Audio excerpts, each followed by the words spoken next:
ഇതാണ് ഹരിയാനയിലെ അംബാലയിൽ സ്ഥിതി ചെയ്യുന്ന 400ഓളം വർഷം പഴക്കമുള്ള ഒരു പുരാതനമായ ശിവക്ഷേത്രം.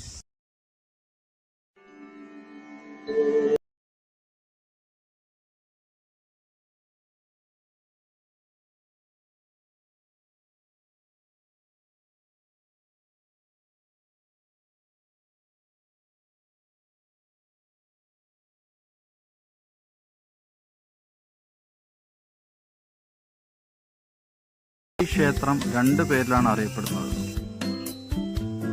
റാണി കാ തലാബ് അഥവാ ശിവ് മന്ദിർ. ഈ ശിവ് മന്ദിർ ഉണ്ടായതിൻ്റെ ചരിത്രവും അതിൻ്റെ പിന്നിലുള്ള കഥകളും നമുക്കൊന്ന് പരിശോധിക്കാം.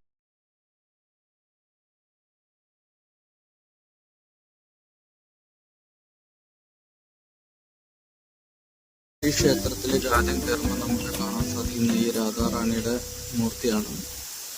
ഈ മൂർത്തിയെ കണ്ട ശേഷം നമ്മൾ നേരെ പോകും.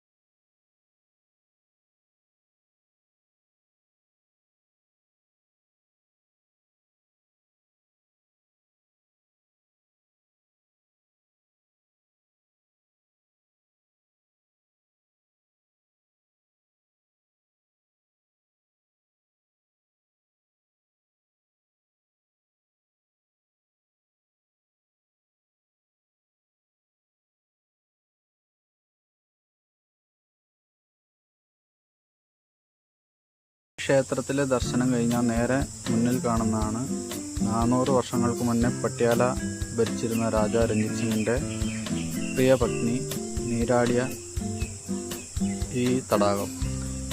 ഈ തടാകത്തോട് ചേർന്ന് മറ്റൊരു തടാകവും രാജാവിന് വേണ്ടി നിർമ്മിച്ചിരുന്നു.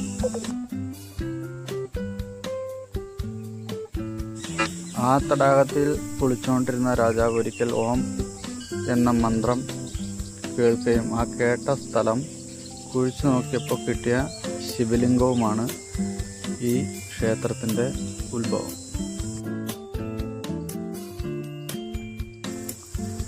ആയിരത്തി 1999 വരെ സിവിലിൻ്റെ അധീനതയിലുണ്ടായിരുന്ന ഈ ക്ഷേത്രം ഇതിൻ്റെ മെയിൻ്റനൻസ് പോരായ്മ കാരണം 1999 ഇന്ത്യൻ ആർമി ഏറ്റെടുക്കുകയും പിന്നീട് ഇതുവരെ ഇന്ത്യൻ ആർമിയുടെ അണ്ടറിലാണ് ഈ ക്ഷേത്രം